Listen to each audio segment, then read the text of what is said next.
গত বছর অক্টোবরে দলের জাতীয় সম্মেলনে 2019 সালে নির্বাচনের ইঙ্গিত দেওয়ার পর থেকেই প্রধানমন্ত্রী শেখ হাসিনা নিয়মিতভাবে তাঁর দলের নেতাকর্মীদের নির্বাচনের জন্য প্রস্তুত হতে বলছেন।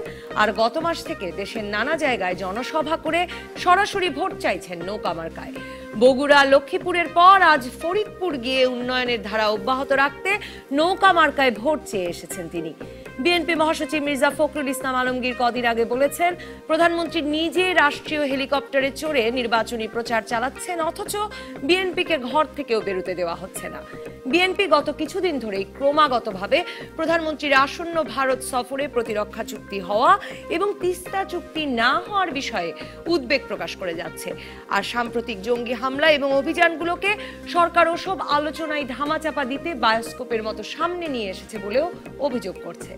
আজও অভিযান চলছে। মৌলভীবাজারে এবং কুমিল্লার কোটবাড়িতে একটি জঙ্গি আস্তানা ঘিরে রেখেছে পুলিশ। এরই মধ্যে কাল নির্বাচন কুমিল্লায়। স্থানীয় নির্বাচন হয়, বিএনপি সেখানে অংশ নিচ্ছে এবং নতুন নির্বাচন কমিশন দায়িত্ব নেওয়ার পর এটাই প্রথম নৌকা ধানের শীষের লড়াই। বিএনপি অভিযোগ করছে তাদের দল আর জোটের লোকজনকে খুঁজে খুঁজে ধরপাকড় করা হচ্ছে। আর আওয়ামী লীগ বলছে নির্বাচন কমিশন বেশি নিরপেক্ষতা দেখাতে গিয়ে তাদের সাথে নিষ্ঠুর আচরণ করছে। আজ কুমিল্লায় যে বাড়িটি পুলিশ ঘিরে রেখেছে তা শহরের এক প্রান্তে হলেও সিটি কর্পোরেশন এলাকার মধ্যেই পড়েছে। আওয়ামী লীগের সাধারণ সম্পাদক কদিন আগেই বলেছিলেন, জঙ্গিবাদী তৎপরতা আগামী জাতীয় নির্বাচনকে বাধাগ্রস্ত করতে পারে। কুমিল্লা নির্বাচনে কি প্রভাব ফেলবে এই জঙ্গি আস্তানা? নৌকা ধানের শীষ কি লেভেল প্লেইং ফিল্ড পাচ্ছে কুমিল্লাতে? এসব নিয়ে আলাপ করতে আজ রাজকাউন্ট স্টুডিওতে আছেন বাংলাদেশ আওয়ামী লীগের যুগ্ম সাধারণ সম্পাদক জাহাঙ্গীর কবির নানক এমপি এবং বিএনপির স্থায়ী কমিটির সদস্য নজরুল ইসলাম খান। স্বাগত আপনাদের দুজনকেই। জাহাঙ্গীর কবির নানক এমপি, আমি আপনাকে দিয়েই শুরু করতে চাই যে আপনার কি মনে হয় যে এই যে কুমিল্লার কোটবাড়িতে সিটি কর্পোরেশন এলাকার ভেতরেই একটি জঙ্গি আস্তানার সন্ধান পাওয়া পুলিশ ঘিরে রেখেছে, খবর এসেছে এখন যে শুক্রবারে সম্ভবত অভিযান পরিচালনা করা হবে, তার মানে কাল নির্বাচনের দিনটি বাদ রেখে নির্বাচনে কি প্রভাব পড়তে পারে? দেখেন, এখানে নির্বাচনে কি বাদ সাধবে আমি জানি না, তবে এই জঙ্গিবাদী গোষ্ঠী যে সারা দেশব্যাপী যে মাথা চাড়া দিয়ে উঠেছে, আবার একটি শান্তিময় বাংলাদেশ চলছিল তার মাঝে, যে এই জঙ্গিবাদী গোষ্ঠীর আচরণকে কেন্দ্র করে তো আজকে জঙ্গিবাদীদের বিরুদ্ধে যে লড়াই চলছে, লড়াইয়ের পক্ষে নৌকা মার্কা যিনি আমাদের নেত্রী শেখ হাসিনার হাতকে শক্তিশালী করা ছাড়া এটাকে আমি বিশ্বাস করি যে জনগণ অবশ্যই এটাকে আফগানিস্তান, পাকিস্তান বা সিরিয়া হতে দেবে না। সেই পরিপ্রেক্ষিতে একটি নির্বাচনের উপরে একটি প্রভাব পড়তে পারে। কিন্তু আমি ধন্যবাদ জানাই যে এই বর্তমান নূতন নির্বাচন কমিশন অত্যন্ত সঠিক সিদ্ধান্ত নিয়েছেন যে খুব তার সিদ্ধান্তে অটল থেকে তিনি এই আগামীকাল নির্বাচনকালীন সময় তিনি এই জঙ্গি আস্তানাটায় অপারেশন স্থগিত রেখেছেন। আমিও সেটা দেখছিলাম, কিন্তু আপনার কি মনে হয় এটা প্রধান নির্বাচন কমিশনারের সিদ্ধান্ত হতে পারে যে কোন জঙ্গি আস্তানায় কখন অভিযান চালানো উচিত? আর নিশ্চয়ই এতে আপনি বলছেন যে নৌকা মার্কার হাতকেই শক্তিশালী করাটাই মানুষ সিদ্ধান্ত নেবে, কিন্তু মানুষ কি ভোট দিতে যেতে একই রকম উৎসাহের মধ্য দিয়ে যেতে পারবে? মানে সেদিক থেকে কোনো আশঙ্কা আছে কিনা? না, আসলে আমাদের দেশের মানুষ এই যে জঙ্গিবাদী যে ঘটনাগুলি ঘটছে, এতে করে মানুষ কিন্তু খুব যে আতঙ্কিত এটি আমার মনে হয় না, বরঞ্চ মানুষের মধ্যে কিন্তু আরও সচেতনতা বৃদ্ধি পাচ্ছে এবং মানুষ কিন্তু তুলনা করছে, মানুষ কিন্তু তার প্রত্যয়ের জায়গাটা খুব পরিষ্কার পরিচ্ছন্ন এবং খুব স্পষ্ট করছে। সেটি হলো যে কোনো অবস্থাতেই আমাদের এই সুন্দর এই বাংলাদেশকে, এই সোনার বাংলাদেশকে আমরা কোনোভাবেই জঙ্গিবাদীদের কাছে আমরা আত্মসমর্পণ করব না। এই জঙ্গিবাদী একটি ক্ষুদ্র শক্তি, এই ক্ষুদ্র শক্তি জাতীয় এবং আন্তর্জাতিক ষড়যন্ত্রের ফসল। কাজে এই জাতীয় আন্তর্জাতিক ষড়যন্ত্রকে বাংলাদেশের মানুষেরা পূর্বের সকল ষড়যন্ত্রকে ছিন্ন ভিন্ন করেছে এবং তারা এগিয়ে গিয়েছে। কাজে এটি মানুষ দেশের সাধারণ মানুষ আতঙ্কিত নয়। নজরুল ইসলাম খান, আপনি কি মনে করেন যে কুমিল্লার নির্বাচনে কি প্রভাব ফেলবে? আপনি আপনাদের দলের নির্বাচন পরিচালনার সমন্বয়কেরও দায়িত্ব পালন করেছেন, একটা দীর্ঘ সময় আপনি কুমিল্লায় কাটিয়েও এসেছেন এর মধ্যে এই প্রচারণার সময়টায়। আজকে এই জঙ্গি আস্তানা খুঁজে পাওয়াটা কোনো নতুন মাত্রা দেবে কিনা আগামীকালের নির্বাচনকে? মুশকিল। ব্যাপারটা হচ্ছে যে দেখেন, এটা একটা চলমান প্রক্রিয়া, বেশ কদিন ধরেই চলছে। জঙ্গি আস্তানা পুলিশ ঘিরে রাখছে সেখানে দিনের পর দিন অনেক জায়গায়, এবং সেখানে কিছু লোক পাওয়া যাচ্ছে, মারা যাচ্ছে, গ্রেফতারও হচ্ছে, এরকম আর কি। তো কোথাও যদি জঙ্গি থাকে সেটা যেখানেই হোক আর কি, তো সেখানে তো সেটাকে দমন করার জন্য চেষ্টা করতেই হবে। সেটা এখন নির্বাচনী এলাকার মধ্যে হলেই বাকি, that is a different issue. আমার কাছে অন্য জিনিস আর কি, আমি দুশ্চিন্তাগ্রস্ত অন্য ব্যাপারে আর কি, সেটা হলো যে খালি তো নির্বাচন না, সামগ্রিক একটা বিষয় আছে। আপনার আমরা দেখলাম যে পুলিশ হেডকোয়ার্টার থেকে সমস্ত এসপিদেরকে অ্যালার্ট করা হলো। একই দিনে দেখলাম আর কি যে আওয়ামী লীগের কেন্দ্রীয় নেতৃত্ব থেকে নেতাকর্মীদেরকে অ্যালার্ট করা হয়েছে। পরের দিন দেখলাম সুপ্রিম কোর্ট থেকে একটা অর্ডার ইস্যু করা হয়েছে যে সমস্ত বিচারালয় বা বিচার অঙ্গন এবং জাজদের বাড়িতে অধিক পাহারার ব্যবস্থা করা হোক। বিষয়গুলি কিন্তু মানুষকে শঙ্কিত করে। এটা বাংলাদেশে মানুষ শঙ্কিত না তা না, যখন পুলিশ অ্যালার্ট করে তার অধীনস্থ যেতে, ক্ষমতাসীন দল অ্যালার্ট করে নেতাকর্মীদের, সুপ্রিম কোর্ট অ্যালার্ট করে, মানে তার মানুষ তো সাধারণ মানুষ, আমরা কোথায় যাব, আমাদের কে পাহারা দিবে আর কি। সাধারণ মানুষ দুশ্চিন্তাগ্রস্ত হতেই পারে এতে আর কি। তবে এই দুশ্চিন্তা তো করতে চাই না আমরা, বাংলাদেশের মানুষ। আমরা তো যুদ্ধ করে দেশ স্বাধীন করেছি তো এটা ভালোভাবে নিশ্চিন্তে শান্তিপূর্ণভাবে বাঁচার জন্য আর কি। জঙ্গি তো এটা তো অশান্তি সৃষ্টি করছে আর কি। আমরা সবাই কারণ জঙ্গিবাদের বিরুদ্ধে কোনো সন্দেহ নাই আর কি। এবং আমরা বলতে চাই যেটা, সেটা হলো বরঞ্চ আমরা আজকেও দেখলাম স্বরাষ্ট্রমন্ত্রীর বক্তব্য যে রাজনৈতিক সংশ্লেষ থাকতে পারে ইত্যাদি ইত্যাদি। এটা আর এক মানে ব্যাপারটাকে আরো জটিল করা বা মানে মানে দিকহীন করার চেষ্টা আর কি মনে করি আমরা। জঙ্গি আমি দেখলাম আজকে পত্রিকায় টিউলিপ সিদ্দিকীর একটা বক্তব্য যে জঙ্গিদের কোনো ধর্ম নাই, জঙ্গিরা জঙ্গি, তারা কোনো মুসলিম না, খ্রিস্টান না, বৌদ্ধ না, কিছু না, তারা জঙ্গি। এটাই সঠিক আর কি, যে জঙ্গি আর কি। আমি জাহাঙ্গীর কবির নানককেও জিজ্ঞেস করব যে উনি প্রসঙ্গটি তুলেছেন, এটা খুব প্রায় নিয়মিত ব্যবহার হয়, জাতীয় আন্তর্জাতিক ষড়যন্ত্র। আপনার কাছে কোনো আপনি কি কোনো জাতীয় আন্তর্জাতিক ষড়যন্ত্র দেখেন এই বাংলাদেশে জঙ্গিবাদের উত্থানে?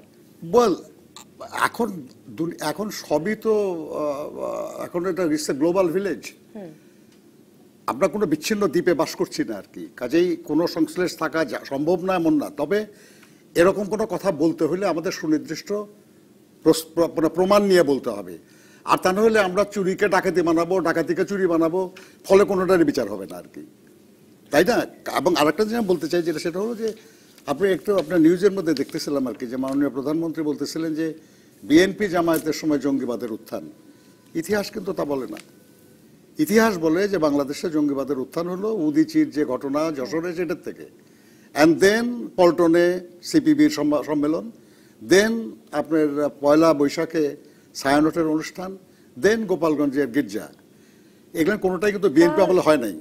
এর উত্তর নিশ্চয়ই দেবেন জাহাঙ্গীর কবির নানক, কিন্তু খালেদা জিয়া কাল একটি বিবৃতি দিয়েছেন জঙ্গিবাদের বিষয়ে গভীর উদ্বেগ ও চিন্তিত, তিনিও গভীরভাবে উদ্বিগ্ন এবং চিন্তিত এটি বলে। এবং আপনার মনে হয় কিনা যে একটু দেরি হয়ে গেল কিনা? মানে ধরুন লন্ডন হামলার পরদিনই তিনি উদ্বেগ জানালেন, কিন্তু আপনি যে রাজনৈতিক ভাবে মন্তব্য করবার কথা বলছেন সেটা তো বিএনপিও করছিল। এই যে বায়োস্কোপের মতো সামনে নিয়ে আসা বা জঙ্গি খেলা বলা, এবং তার দীর্ঘদিন পরে আসলে একটা ফর্মাল উদ্বেগ দীর্ঘদিন পরে না, এটা বহু আগে থেকে বলা হচ্ছে। যখন থেকে জঙ্গিবাদের ঘটনা ঘটতেছে তখন থেকে আমরা বলে আসতেছি আর কি যে জঙ্গিবাদ এটা কোনো রাজনৈতিক কর্মসূচি না, কোনো কর্মকাণ্ড না, এমনকি কোনো হত্যাও কোনো রাজনৈতিক কর্মকাণ্ড না। রাজনৈতিক কর্মকাণ্ড তো হবে এই আর কি যে আপনি আমাকে বিরুদ্ধে রাজনৈতিক বক্তব্য দেবেন। আওয়ামী লীগ করছে, নো সবাই, যে কেউ করুক।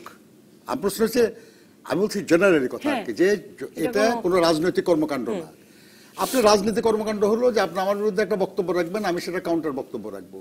আপনি আমার একটা মিছিল করবেন আমার বিরুদ্ধে, আমি তার চেয়ে বড় একটা মিছিল করবো।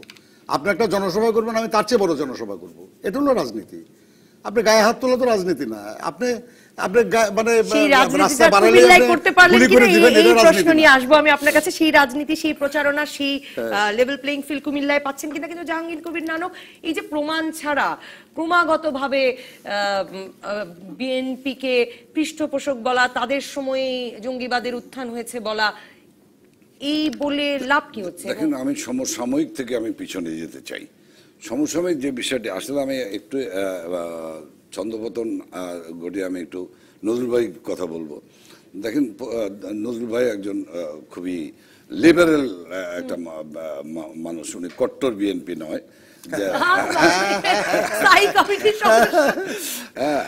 তো উনি সত্যকে সত্য বলে থাকেন, বলবেন, এটাই আশা করি।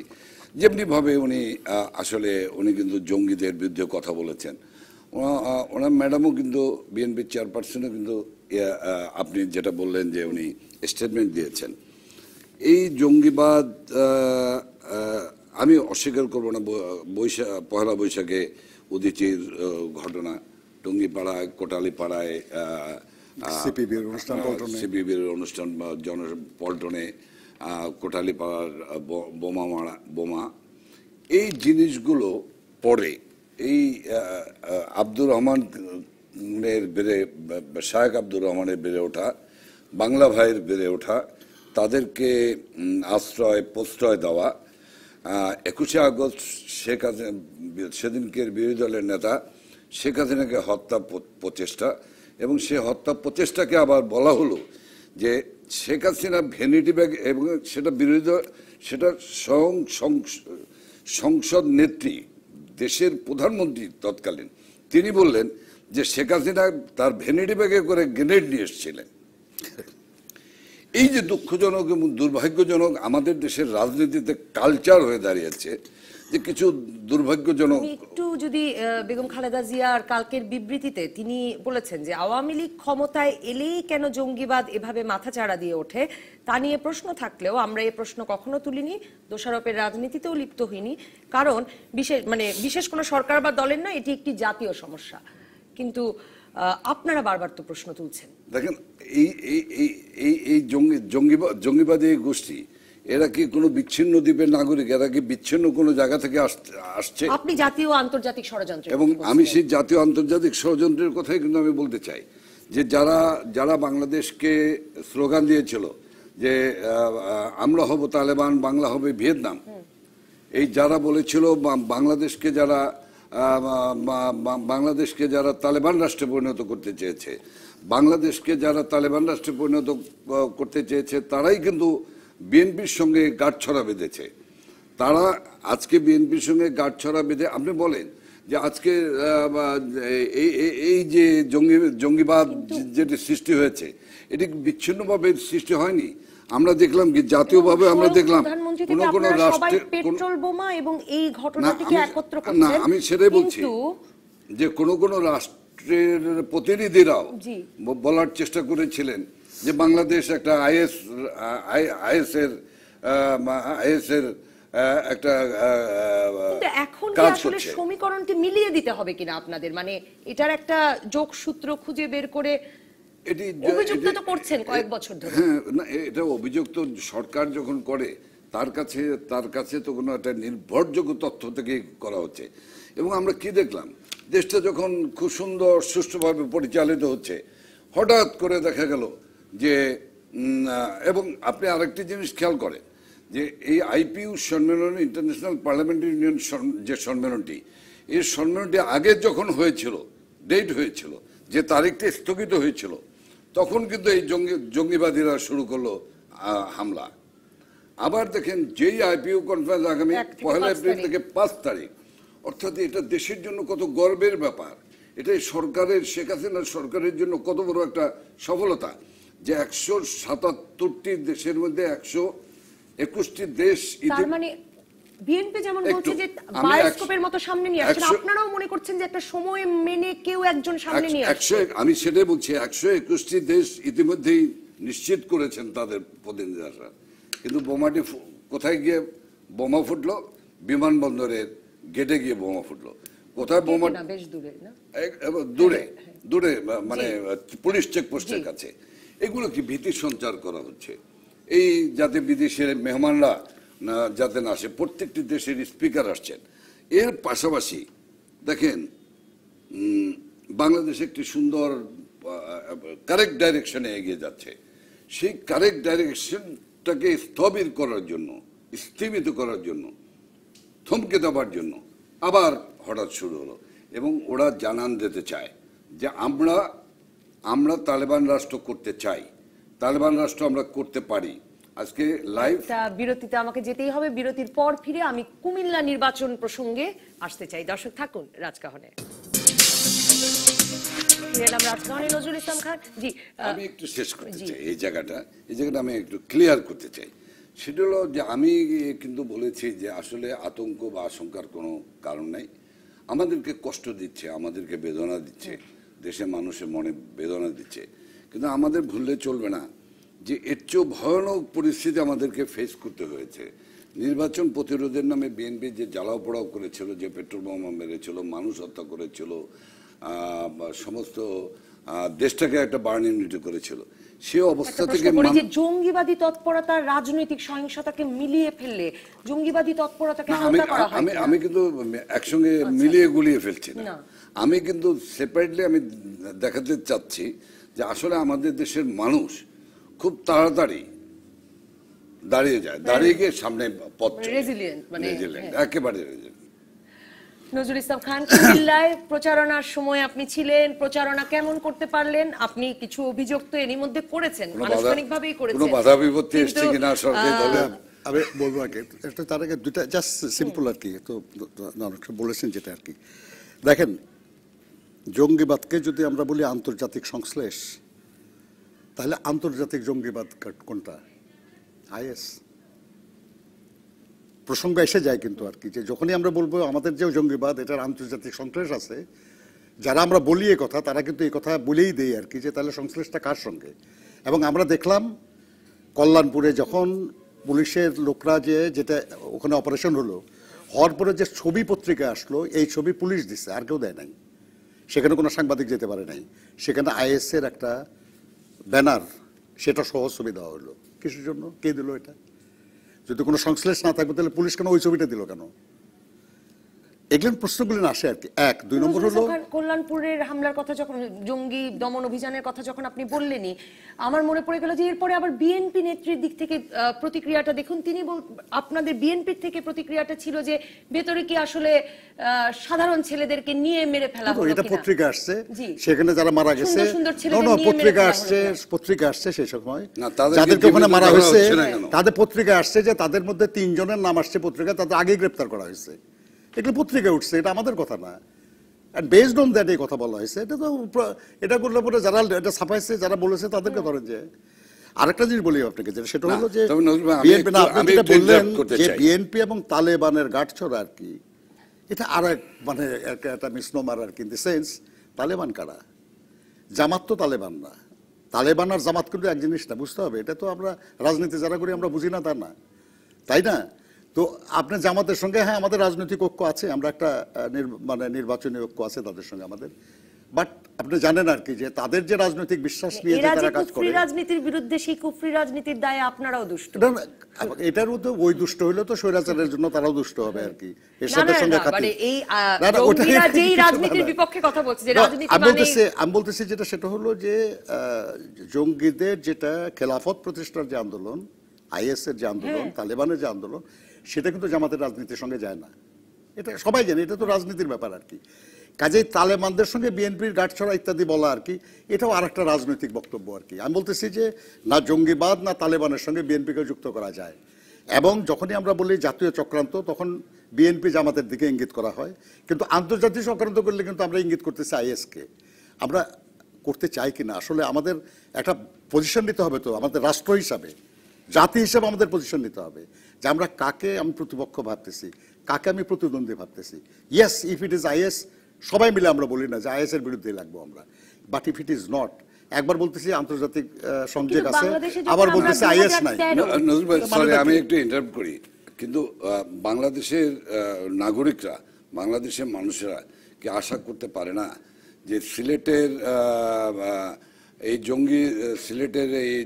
সিলেটের জঙ্গি মুক্ত হওয়ার পরে যে দুজন পুলিশ অফিসার মারা গেল, যে আর্মি অফিসারটা আজকে মৃত্যুর পহর গুনছে, র্যাবের গোয়েন্দা প্রধান যাকে সিঙ্গাপুর পাঠালেন প্রধানমন্ত্রী, তিনি ফিরে আসলেন লাইফ সাপোর্ট নিয়ে, এটার জন্য কি একটা হলো এই জঙ্গি মুক্ত করার জন্য ধন্যবাদ জানানো, আর এই যে মানুষগুলো মারা গেল তাদের এই নিহতদের প্রতি একটা শ্রদ্ধা জানানো, এটা কি পলিটিক্যাল কালচার না আমাদের দেশে?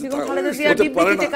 নিশ্চয়ই বলা হয়েছে, তো বলা হয়েছে, নিশ্চয়ই বলা হয়েছে, কিন্তু এখন ব্যাপারটা হয়েছে যে এত দ্রুত এত অনেক ঘটনা ঘটতেছে এখানে, আপনি একটা দুটো না তো কয়েকদিন পর পরই ঘটনা ঘটতেছে, কিন্তু এবং প্রত্যেকদিন আলাদা আলাদা যে বিএনপির সাধারণ সম্পাদক সাহেব যে স্টেটমেন্টটা করেছিলেন, সেই স্টেটমেন্টটা কিন্তু পক্ষান্তরে জঙ্গিদের পক্ষে চলে গিয়েছিল। আপনারা যদি বক্তৃতা করেন আর কি, আপনারা জঙ্গি ঠেকাবেন, আমরা জঙ্গির বিরুদ্ধে আমরাও আছি, আপনারা জঙ্গির সঙ্গে আমাদেরকে ব্রেকেট করে কথা বলবেন, রাজনৈতিক বক্তব্য দিবেন আর কি, এটা রাজনৈতিক বক্তব্য, কারণ আমাদের কোনো প্রমাণ নাই। যেমন একটু আগে আপনি যেটা বললেন আর কি, যে আগুন সন্ত্রাস ইত্যাদি ইত্যাদি আর কি, যে মানুষ মারা হয়েছে, আজ পর্যন্ত বিএনপির বিরুদ্ধে কোনো মানুষ মারার একটা অভিযোগ প্রমাণিত হয়েছে? হয় নাই তো, অভিযোগ মাত্র, প্রমাণ হয় না। নির্বাচন প্রসঙ্গে আসতেই চাই, তাই না? আপনি প্রমাণ হোক, তারপরে একটা কথা বলুন। নজরুল ইসলাম খান, কুমিল্লা আমরা বলতেছি যে আমরা করি নাই, নির্বাচনে আপনারা আমাদেরকে বদনাম করানোর জন্য করছেন, প্রমাণ হোক। কুমিল্লা নির্বাচনে লেভেল প্লেইং ফিল্ড পাচ্ছে কিনা নৌকা ধানের শেষ? ওয়েল, আমি বলি আপনাকে যে কুমিল্লা, আমি এটা একটু বোধহয় ওনার চেয়ে আমি ভালো বলতে পারি, কারণ আমি বেশি দিন ছিলাম ওখানে আর কি। ব্যাপারটা হচ্ছে যে কুমিল্লা আপনি জানেন আর কি, যে কুমিল্লা আমাদের যে প্রার্থী, উনি যখন কুমিল্লা পৌরসভা ছিল ওটার চেয়ারম্যান ছিলেন তিনি, অ্যান্ড দেন কুমিল্লা যখন সিটি কর্পোরেশন হয়েছে সেটারও প্রথম মেয়র উনি, ইন্ডিপেন্ডেন্ট ক্যান্ডিডেট, এক্স্যাক্টলি আইভির মতো আর কি। মানে আপনারা তখন বহিষ্কার করেছিলেন? হ্যাঁ হ্যাঁ, এক্স্যাক্টলি, কিন্তু আইভির মতো, কারণ হলো সেও যেমন পৌরসভার চেয়ারম্যান ছিল এবং মেয়র হয়েছিল কিন্তু ইন্ডিপেন্ডেন্ট, আওয়ামী লীগের প্রার্থীর বিরুদ্ধে দাঁড়ায় আর কি। ইনফ্যাক্ট সাক্কুকে বিএনপির প্রার্থীর বিরুদ্ধে দাঁড়ানো লাগে নাই, কিন্তু সে ইন্ডিপেন্ডেন্ট দাঁড়ায় জিতছে আর কি। পার্সোনালি ইজ কোয়াইট পপুলার, কোনো সন্দেহ নাই। আপনি যিনি আওয়ামী লীগের যিনি প্রার্থী, তিনিও আমি বলবো তারও সি ইজ অলসো পপুলার, কারণ সে ওখানে কাউন্সিলর ছিল কয়েকবার, এবং মাঝখানে একবার উপজেলা নির্বাচনও দাঁড়াইছিল, ভাইস চেয়ারম্যান হয়েছিল আর কি। কিন্তু আছে কিছু ব্যাপার আছে, পলিটিক্যাল নানান রকমের ব্যাপার থাকে আর কি। আমি ওখানে বক্তৃতা বলতেছিলাম আর কি, যে তারা আমাদের প্রার্থীর বিরুদ্ধে বেশ কিছু কথাবার্তা বলেছে, ব্যক্তিগত অভিযোগ করেছে। আমি বলেছি যে আমরা এটা বলবো না, কারণ হলো আমার প্রার্থীর পক্ষে বলারই এত কথা আছে যে ওইটা বলেই শেষ করতে পারতেছে না, অন্য কারোর বিরুদ্ধে বলবো কখন। আমরা এই যে প্রচারণা করেছি, এটাতে কোনো প্রবলেম হয় নাই আর কি। অ্যান্ড অ্যাজ সাচ যেসব সমস্যা হচ্ছিল, এটা আমরা রিটার্নিং অফিসারের কাছে গেছি, নির্বাচন কমিশনকে জানাইছি, কিছু কিছু সমাধান হয়েছে। যেমন ধরেন একজন ওসি সে মানে খুবই মানে দলীয় আচরণ করতেছিল আর কি, তো তাকে প্রত্যাহার করা হয়েছে। কিন্তু ইন্টারেস্টিংলি তাকে প্রত্যাহার করা হয়েছে, কিন্তু তার জায়গায় নতুন কোনো ওসি দেওয়া হয় নাই, হি স্টিল দেয়ার। এবং ওখানে যিনি এমপি, উনি হলেন মাননীয় পরিকল্পনা মন্ত্রী, উনি বলেছেন আর কি যে তোমার যাওয়া লাগবে না, তুমি থাকো এখানে, কারণ ইলেকশনটা শেষ হয়ে গেলে আবার তুমিই কাজ করবে আর কি। সে ওখানেই আছে, তার ফলে তার অধীনস্থ যেসব অফিসাররা আছে সেখানে, তারা কিন্তু স্বাধীনভাবে কাজ করতে পারতেছে না আর কি। উচিত ছিল যে নির্বাচনী এলাকার মধ্যে এই থানাটা, সেখানে একটা কর্পোরেশন নির্বাচন হচ্ছে, একজন ওসি দেওয়া উচিত ছিল সেখানে, কিন্তু দেয় নাই আর কি। এক, দুই নম্বর যেটা, সেটা হলো যে আমাদের আমি ওখানে থাকতে একটা ঘটনা ঘটলো, যেটা নিয়ে আমরা অভিযোগ করলাম আর কি, যে একটা মিছিল, ওটা কাউন্সিলর প্রার্থী, মেয়র প্রার্থী না, কাউন্সিলর প্রার্থীদের একটা মিছিল গেল, যাওয়ার পরে ওখানে দুইটা পটকা ফুটলো আর কি। এটা নিয়ে তারা বলতেছে যে আমাদের লোক ফুটাইছে, আমরা বলতেছি তাদের লোক ফুটাইছে আর কি। অ্যান্ড ইনফ্যাক্ট ওখানে আমাদের যে ক্যান্ডিডেট, তার চেয়ে বেশি অভিযোগ হলো জামাতের ক্যান্ডিডেটের বিরুদ্ধে। যাই হোক, ওটা নিয়ে কোনো কথা নাই, বার্তা নাই, শেষ হয়ে গেল। হঠাৎ করে 28 তারিখে একটা মামলা হয়েছে, এবং আজকে আমাদের 29 জনের বিরুদ্ধে মামলা হয়েছে, এবং এরা সবাই আমাদের দলের উল্লেখযোগ্য নেতা কর্মী, ওয়ার্ডের সেক্রেটারি, জামাতের মাত্র 3-4 জন আছে, বাকি সব আমাদের বিএনপির। এবং তাদের গ্রেফতার করা হয়েছে কয়েকজনকে, এবং আমরা এটা ইলেকশন কমিশনকে আমরা জানাইছি সেটা আর কি, যে দিস ইজ টু মাচ। উনি যে আমাদের বিশেষ কবিতা খানম, উনি গেছিলেন যখন, তখন কিন্তু এসপির সামনে, পুলিশ অফিসারদের সামনে উনি বলে আসছেন যে এখন নতুন কোনো মামলায় তদন্ত করবে, দেখবেন আপনার দাহভার হবে, কিন্তু এখন কাউকে গ্রেফতার কেন না হয় যেন, তারপরেও গ্রেফতার হচ্ছে। জাহাঙ্গীর কবির নানক, অন্যদিকে আওয়ামী লীগ জামায়াত ইসলামীর সঙ্গে জড়িত থাকার কারণে 11 জন প্রিজাইডিং কর্মকর্তাকে বাদ দেওয়ার জন্য আবেদন করেছেন। আপনাদের যিনি নির্বাচন পরিচালনা কমিটির প্রধান সমন্বয়কারী কাজী জাফরুল্লাহ, তিনি বলছেন যে সাক্কো সিটিং মেয়র তিনি নির্বাচনে জেতার নানা নীল নকশা করেছেন, আর আপনারা নাকি হিমশিম খাচ্ছেন বাহার আফজাল দ্বন্দ্বে। আমি প্রথম আলোতে দেখছিলাম 29 মার্চের আজকেরই অনলাইন প্রথম আলোর আমি এটা সম্পর্কে আমি কোনো এটা সঠিক আমি এটার উপর আমি কোনো আলোচনা করতে চাই না, উনি কোন বেসিসের উপরে কোন তথ্যভিত্তিক বলেছেন। তবে আমরা একটা জিনিস মনে করি, সেটা হলো যে রাত পোহালেই কুমিল্লা সিটি কর্পোরেশন নির্বাচন। এই কুমিল্লা সিটি কর্পোরেশনটি হয়েছে শেখ হাসিনার সরকার করেছে সিটি কর্পোরেশন। এই কর্পোরেশনের সার্বিক উন্নয়নের জন্য অবশ্যই নৌকাকে ভোট দেওয়া উচিত, এবং আমি খুব অভিনন্দন জানাই নির্বাচন কমিশনকে, যদিও তিনি তার নিরপেক্ষতা প্রমাণের জন্য আমাদের কোনো কিছুই তিনি আমলে নিচ্ছেন না। যেমনি এই জামাতপন্থী যে সকল প্রিজাইডিং অফিসার রয়েছে তাদেরকে উনি সরাননি সুনির্দিষ্টভাবে অভিযোগ দেওয়ার পরও। তারপর নজরুল ভাই তো বললেনই যে ওনারা অভিযোগ দায়ের করার সঙ্গে সঙ্গে ওসিকে প্রত্যাহার করে নিয়েছে করেছেন, কিন্তু আবার ওসি আছেন না। ওসি কোথায় আছেন সেটা তো আর জানাই। ওসি যখন চেয়ার না থাকে তখন আর ওসি থাকেন না। কিন্তু এই সমস্ত কাজগুলির পরে আমরা আশা করি যে নির্বাচনটি অত্যন্ত সুন্দর, সুষ্ঠু, নিরপেক্ষ হবে।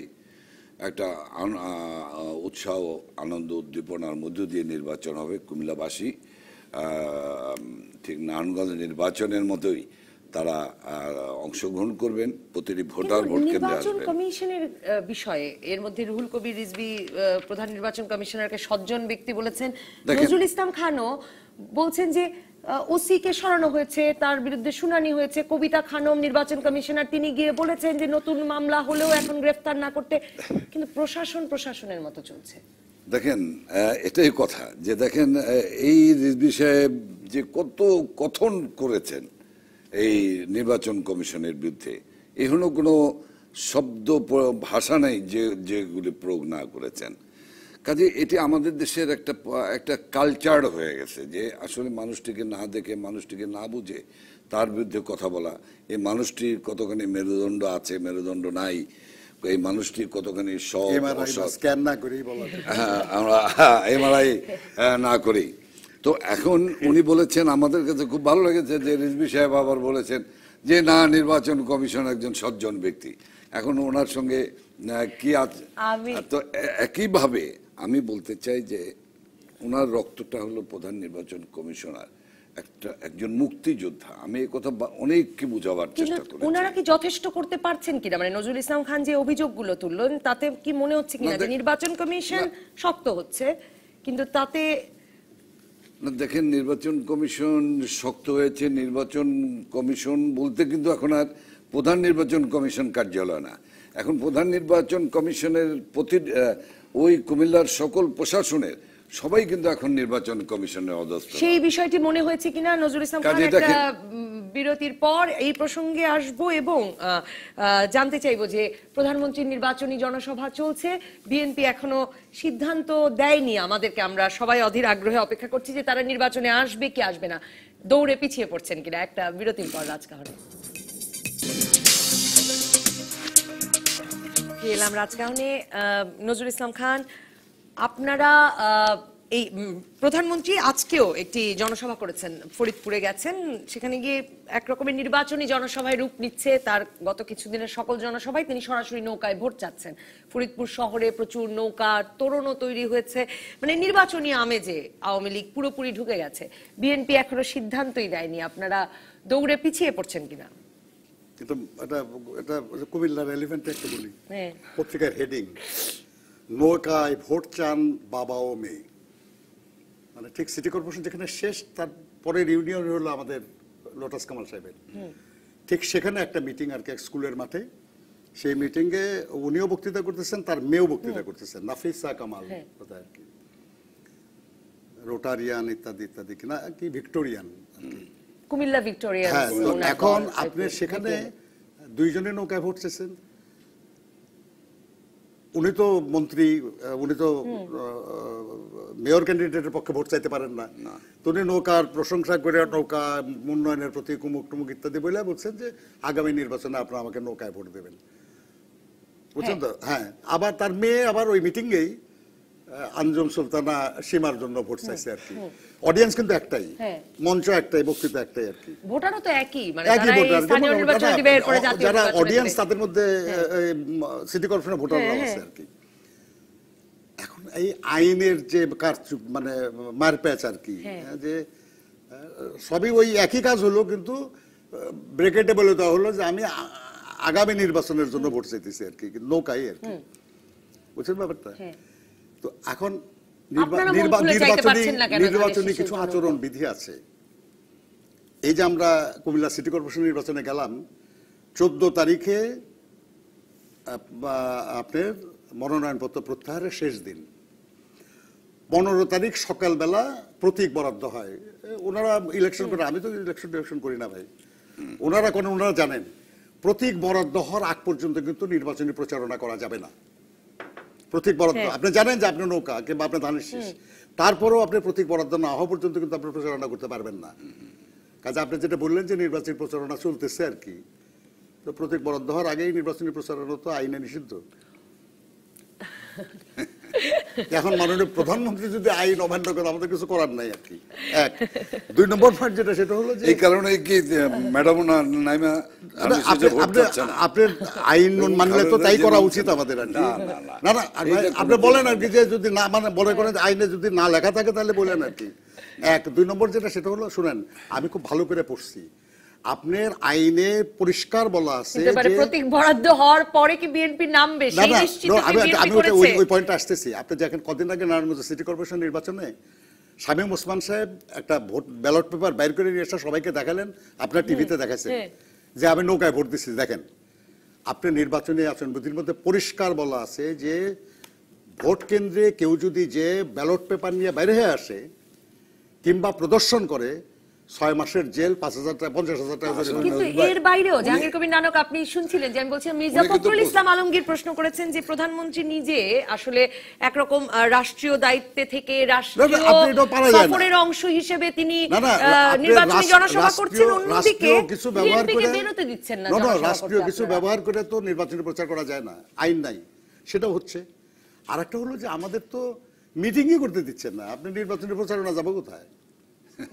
জি জাহাঙ্গীর কবির নানক, আসলে যেমন আপনি নজরুল ভাইকে প্রশ্ন করলেন যে আসলে আপনারা শেখ হাসিনা নেমে গেছেন নির্বাচন করতে, আপনারা কেন নামছেন না, আপনারা কেন সেইভাবে নামছেন না,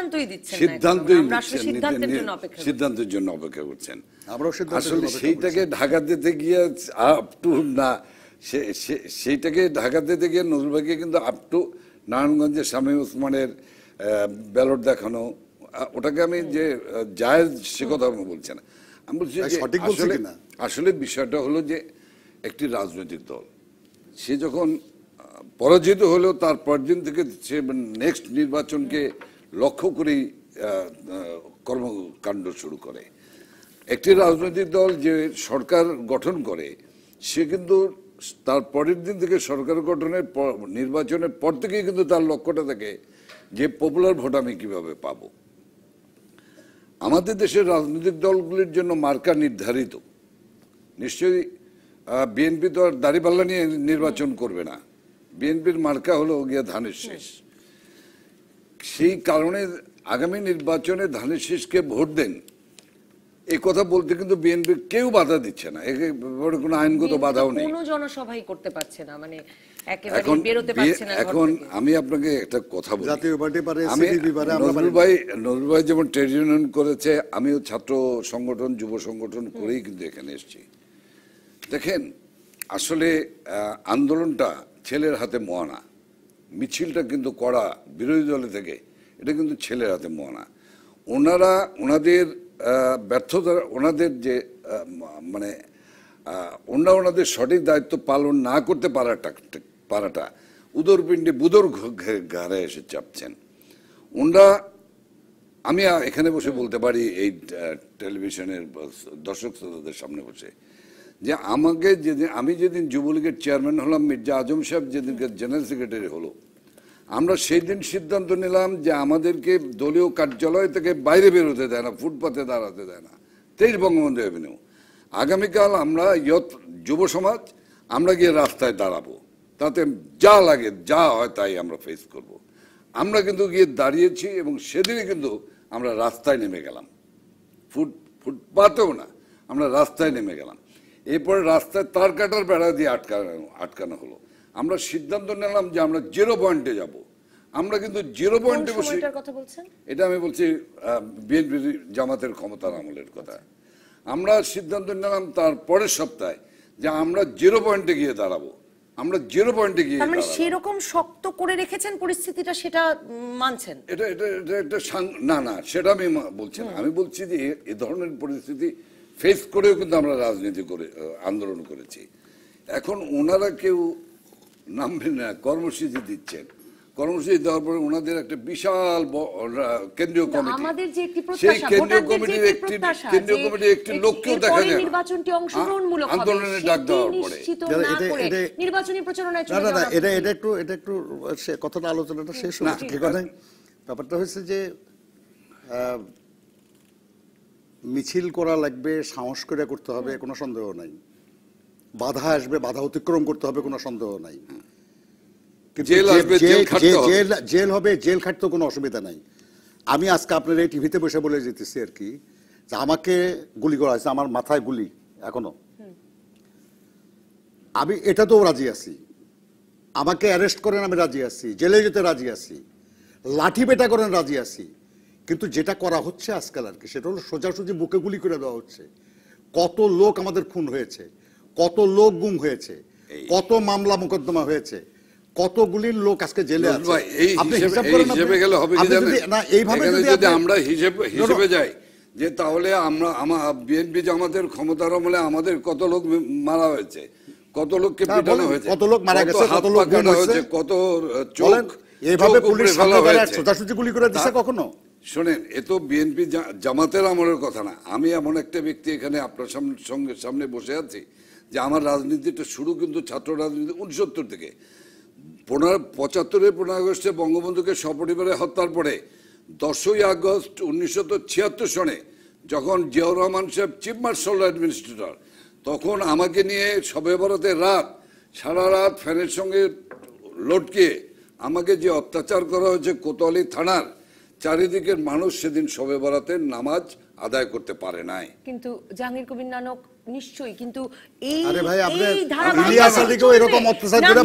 প্রধানমন্ত্রী যেরকমটা বলেছিলেন আপনাদের জাতীয় সম্মেলনের সময় যে একটি প্রশ্নমুক্ত নির্বাচন চান তিনি, আমরা ধরে নিয়েছিলাম আপনারা একটি অংশগ্রহণমূলক নির্বাচন নিশ্চিত করবার দিকে যাচ্ছেন। তাহলে বিএনপি কে নির্বাচনে আনা তো একটা গুরুত্বপূর্ণ বিষয়, সেদিকে কোনো আলোচনা না এগিয়ে নির্বাচনী জনসভা শুরু হয়ে গেল। কেন বিএনপি তো নির্বাচনে আসছে, বিএনপি নির্বাচনে আসবে। আপনাদের মাধ্যমে আমি নিশ্চিত করতে পারি মানুষকে যে বিএনপি নির্বাচনে আসবে। বিএনপি নিজের সাংগঠনিক ব্যর্থতা ঢাকার জন্য, তার দলীয় ঐক্যের যে সংহতির যে সমস্যা রয়েছে সেটিকে ঢাকার জন্য আমি নামছি না, আমি নামবো না, আমাকে নামতে দেয় না।